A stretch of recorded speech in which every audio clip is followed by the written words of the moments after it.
The race for Sam is really hotting up. Here's an opportunity. Into Donaghy. Who said the kingdom were not a force any longer? Yeah, indeed. Stephen, Lucey, is this the most open football championship in years? Yeah, I think so. It used to be a case that there was only one or two, maybe three teams in it. It's a lot more spread out now. Teams are coming. Donegal have capitalised, or they've moved on from last year into a more attacking team, scoring, 217 or 218 at the weekend. It's very impressive, very high scoring throughout. Mayo have built it on a work rate now as well, and their forward play has improved. They found a couple of good forwards there as well. So that on top of, we'll say, Cork, Dublin and Kerry, you have them all there really. I haven't leaving out anyone.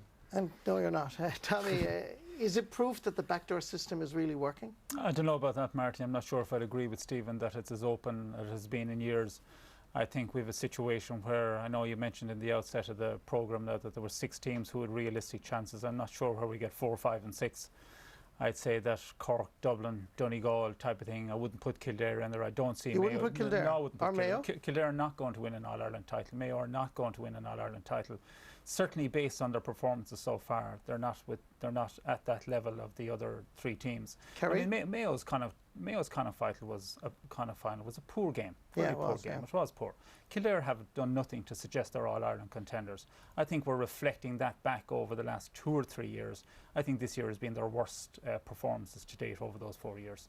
I think I actually would disagree with Tommy, because I think that the qualifiers are starting to work in hurling and football, because I think it's taken a while, but I think people are beginning to cop on to the fact, that these are now the big games. These are the knockout games. The provincial championship games, anymore, I don't think are as cutthroat, and I don't think you have the same interest in them anymore. The numbers have gone down across the board, but I think people are, I think that they're embracing the qualifier games a bit more, and I think you're seeing some great games in them as well. You have done for years, but now more people are seeing those games. The qualifiers in themselves are important, because before that you'd be training for 6 months. It's gone almost professional in name now, and if you've only one game, maybe even 2, it's not enough. For your main sport, you see rugby playing numerous matches, and if you only had 1 or 2, it's not the way to go. So you've got teams coming through the qualifiers, like we got a run last year, Tipperary are getting a run this year, and there's other teams like Fermanagh came through, so the qualifiers are important, and there isn't such a big gap on any given day. Say like a qualifier, like Kerry going up the country against Westmeath, if you put that in like Croke Park, that Kerry might steamroll them, but in a qualifier, Kerry or other teams can be brittle, and it's more evenly matched. And the home and away aspect as well. Yeah, but sorry, Mark, but Stephen, I would have to add in there that I'm not so sure as the qualifiers. Yes, they're a big bonus to teams, because in my day, you just got the one game and that was it. And yes, you trained for 6 or 8 months and you got one day out, and on a referee's decision you mightn't play any more football. But I think what has really levelled the playing pitch is our approach to sports science, and this whole strength and conditioning, the organisation, the preparation, the professionalism which has been brought into even the weaker counties, and which has always been there with the stronger counties. I think that's the biggest factor in terms of levelling the playing pitch. But one of the big problems, but just would they be investing that money though if they had only the one game still? No, I think they would invest it no matter what, because it's out there now. We're educated better now. Because at the end of the day, it does still cost to go ahead in these qualifier games. Counties are not making money out of it, but they certainly want success. And I just think that everything that has happened in terms of the education and the sports science which has been applied now is out there for any county. But still, if you look at it, Dermot, it's still not happening that Westmeath or Longford are in with the Nass's Roar winning an All-Ireland title. They're not. We're still talking about Cork and Kerry. Yeah. At the end of the day, 20, 30 years later, still Cork and Kerry. The difference in that is just the general quality and standards of football in each of those counties is always going to be higher than other counties.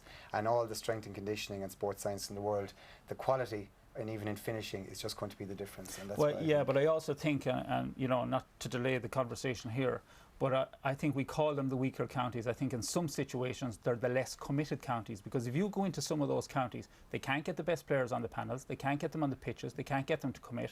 Like, why is Shawnee Johnson moving from Cavan? Somebody suggested to me so he'd get success elsewhere. So why are these players not committing to the county? See, it's fine when you talk about Cork and you talk about Limerick, or even my own county, Dublin. When you started playing for these counties, you always felt you had a chance of winning an All-Ireland title. So you had no reason to go anywhere else. But all these, I'll call them less committed counties, that is their problem, is to get the best players on the pitch. Let me ask you this, guys, because one of the aspects of Dublin's play last Sunday in the Leinster final was their willingness to foul. In your views, was that cynical play, or is it very good creative football from their aspect, from their perspective? Well, I'm not sure if it's creative football. Is it cynical play? Absolutely, cynical yeah. play. Is it tactical? Absolutely. Does it give you a better chance of winning the game or holding on to your 2-point lead? Absolutely. And at the end of the day, that's what teams are there to do, is to go out and win games, no matter how that happens. I think it's now how we deal with those issues in that instance, because that seems to just have crept into the game in the last year or two, the real cynical stuff, the rugby tackle, as we would call it. What about you, Stephen? Do you think of that? I agree, yeah. Some of the games, I think you're showing a VT there later on, and it'll show clearly the difference between, being cynical and fouling and not doing it, and the consequences of each. So we can get to that a little bit more later. Should you have been more cynical last Saturday? Should have been more It's very cynical. obvious. It's plain for all to see, and you discussed it last Sunday night in the Sunday game. It's very obvious, painfully obvious now to us, now that we're knocked out over it. Yeah. But I think that the bigger problem here, I think, for the GA is that cynicism pays. I think that, one of the things, and Kieran Shannon has been, going on about it for years. He's doing a bit of writing for us now in the Examiner. But, I mean, he has, for years and years, he's propagated this idea, and I think he's absolutely right, that there should be a system like in basketball where a player can foul out, and be replaced. And that would, I think, allow referees, I think, to be more willing to issue, the second or third. I think it's 4 personal fouls that are fouled out. But the other bigger one he's talking about is team fouls. That after, whatever, I'd say you could say maybe 10 team fouls in Gaelic football, that no matter where the foul takes place, after that, after the 10th foul, the ball is moved up to 30 metres out, dead straight in front of the post, it's a point conceded. Yeah, and I think if you had that, and I think that they should bring that in, or something like it in, then I think you'd solve an awful lot of the cynicism. We wouldn't be having this conversation now. Okay, well, I'm sure there's a lot more to discuss, and we will be discussing the football qualifier games in detail later, but we are going to move our attention to the small ball for a while. Like next Sunday, in 1999, Jimmy Barry Murphy took a very young Cork team to Thurles to play a more battle-hardened Waterford in a game that would make or break his youngsters. Current Cork selector Seanie McGrath was a star forward in that team of 13 years ago.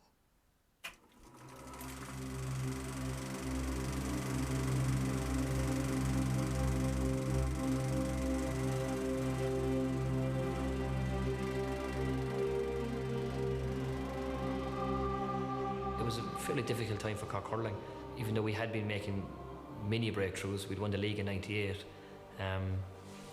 Cork people at the time were really craving for some success. Leading into the Waterford game, there was a lot of, I think, pressure on, the panel and on the manager in particular. A lot of the guys at the time that, would have been, I suppose, novices into county hurling, if you want, went on to become huge names. I mean, our full-back was Dermot O'Sullivan. Don Logue, obviously, in goal, had taken over from Ger Cunningham. You develop little mini rivalries with your mates, and a lot of my mates at the time were from Waterford that I'd played Fitzgibbon Cup hurling with. You wanted the bragging rights, you wanted to beat those guys. Waterford were one of the teams to beat. They'd had a very good campaign in '98. They had a fantastic manager in Gerald McCarthy, and they, a bit like the Cork team, I suppose, they had players at the time who were excellent players in their own right, but later on in their career, they too went on to become, some of the greats in the game. Ken McGrath was playing, Tony Brown was playing and is still playing. And fellas like Paul Flynn and Stephen Frampton and these guys, Fergal Hartley, they were all fantastic hurlers. And we went in under savage pressure, and we went in against one of the top teams in the country. People in Cork that knew their hurling knew that there was good players coming on. I think they were very positive then when Jimmy picked a very young team. I think in that Waterford game he gave 6 or 7 fellas their debut, and they were all lads just either still under 21 or just out over 21, So it was a huge call from Jimmy, but I think it was received very warmly and very positively by the Cork public. And the crowd that went to Thurles that day was huge. So obviously they felt that there was something happening, that it was, we were on the cusp of making a breakthrough. It was a summer's day. It wasn't particularly sunny, but it was very warm and humid. Seanie McGrath on the burst. Personally, it wasn't a great game for me. I didn't have a fantastic performance by any stretch of the imagination. I didn't score, and at the time I suppose I would have been regarded as one of the scorers in the team, so I was bitterly disappointed myself. And it's just gone wide. It was a very good effort. Landers there for Cork. Good ball back to O'Connell in the middle of the field. I suppose the standout thing on the day was just, Mickey O'Connell just was incredible, It was just an absolute revelation, I don't think we'd have won the game without Mickey, He got some fantastic scores, and he got 9 or 10 points or something.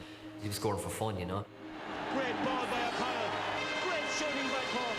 Great shooting by both sides now at Semple Stadium. Paul Flynn has got to take on his men here. Flynn has O'Sullivan with them all the way. O'Sullivan fouls and it's a free, and the point. It was a 21, so it was a good bit away from me.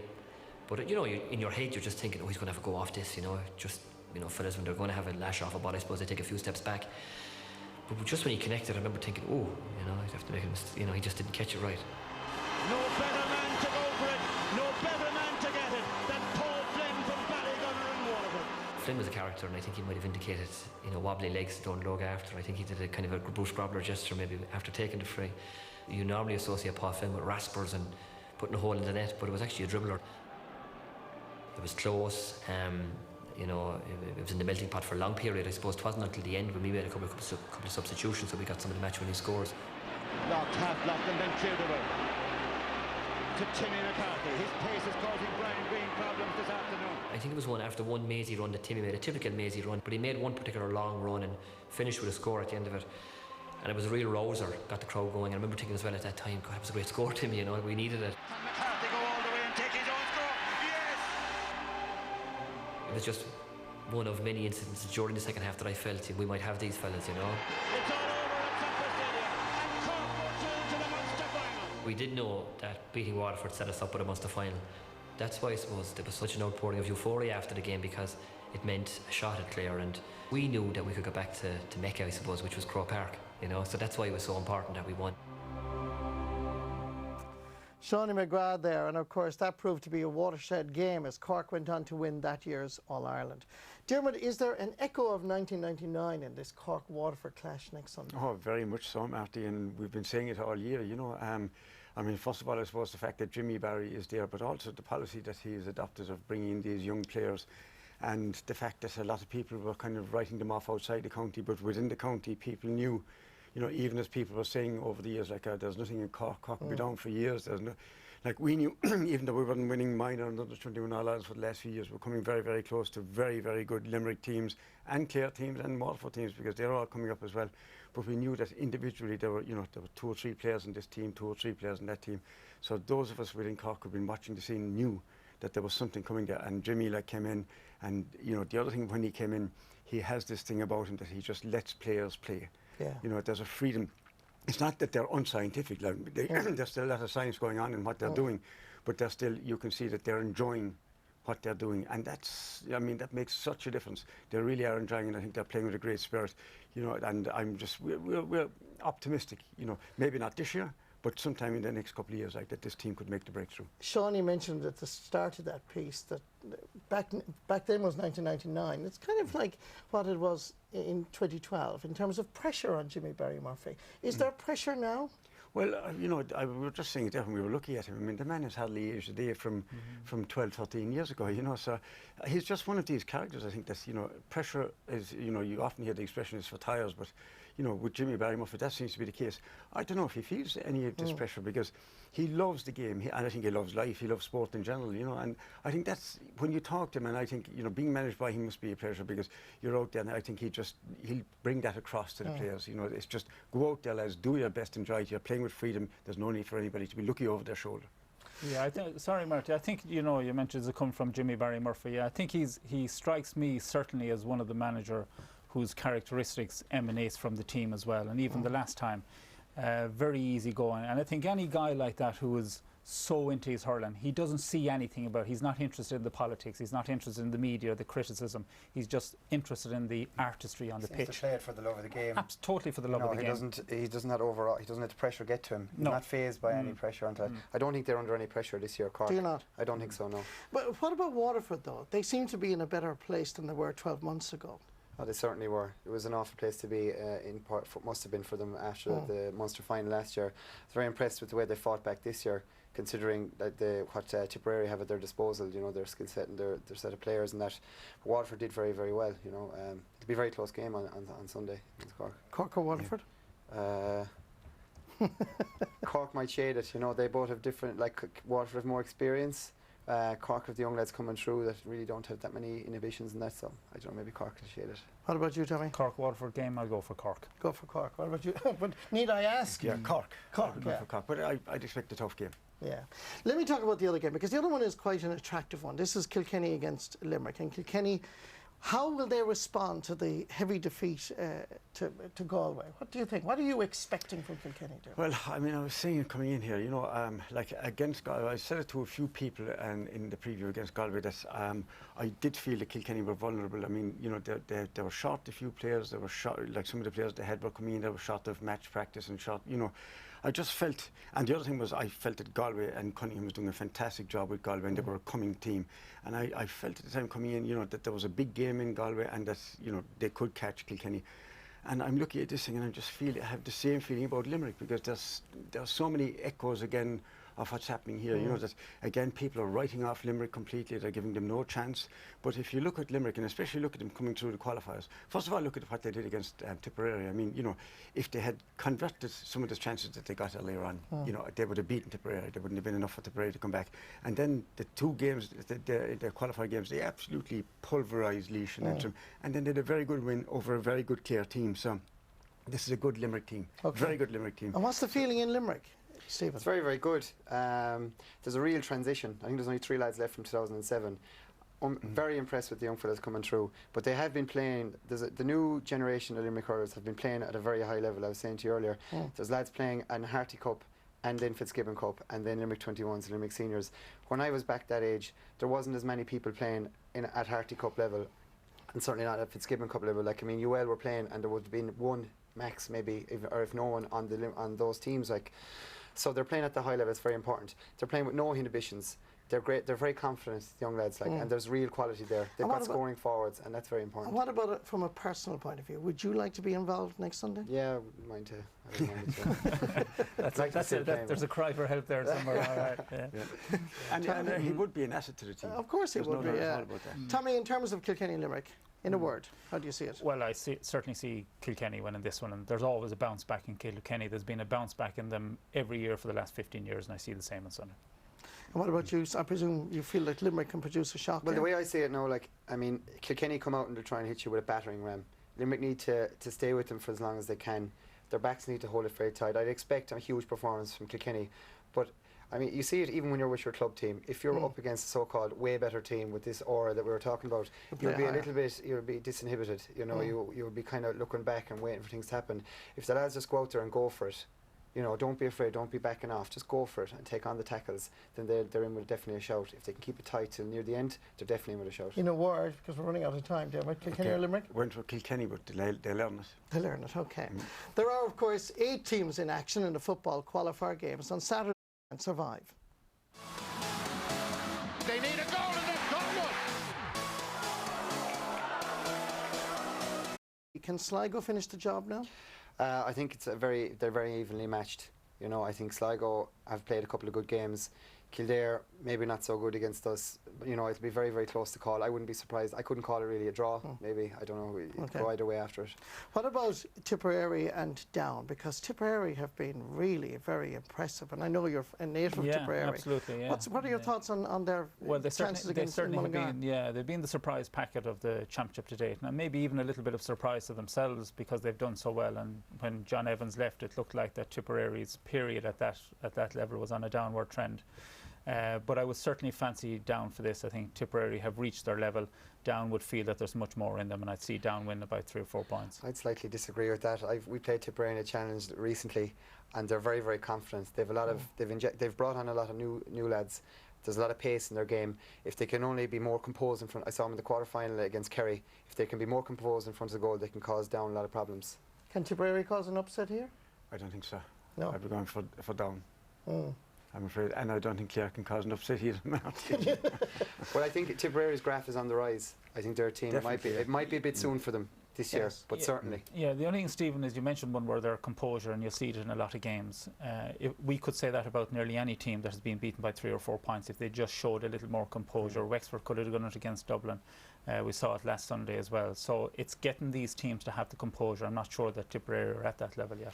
Meath against Laois. There's a lot of talk about the 6th day for the provincial finalists, and Meath obviously being one of them, Down being the other. Do you think, Stephen, that Meath can raise their game for the Laois? It's very difficult. We were victims of it 2003 and 4 after losing to Kerry in Munster final, having played Armagh the following year, losing to Kerry in the Munster final, having played Derry, lost both of them. But Seamus McNeil was very positive after. I'd imagine if he said it on telly, he's probably saying it to the players. They're fairly upbeat given their last 20 minutes. They played well. So I think they can. It'll be close again. Laois are very, very physical. They're very well conditioned again.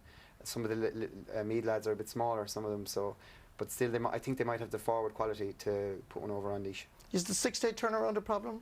I think it's a problem if it's a mental problem for a team. I think it depends sometimes on the nature of your defeat on the Sunday in the provincial final, how you deal with it and how quickly you deal with it, because we had a similar problem many years ago. We turned around in 6 days and we played Sligo. I don't think a team has done that since for some reason. But immediately we were beaten, Marty. We didn't even tug out. We went back to a gym and we started a recovery period, a recovery session. Because I think if you take the view that Stephen was outlining about the backdoor system, that's the way you've got to look at your season, your championship, is that it's a number of games. And because the provincial finals are maybe fading in terms of importance, I think that teams are looking to see how far they can get in the championship as much as trying to win a provincial title.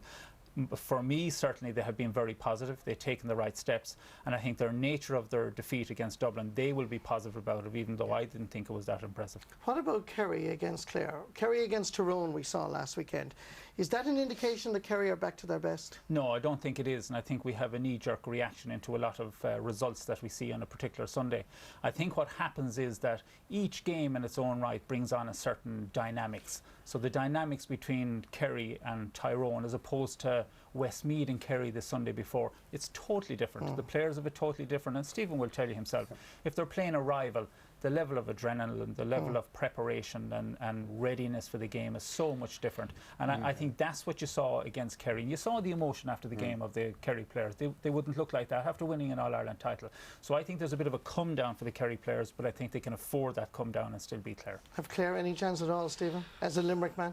I think it'd be very difficult for them. Again, they've made good strides, but to be honest, I think Kerry have just too much quality, even though Clare have improved a lot this year. Okay, well, interesting thoughts on the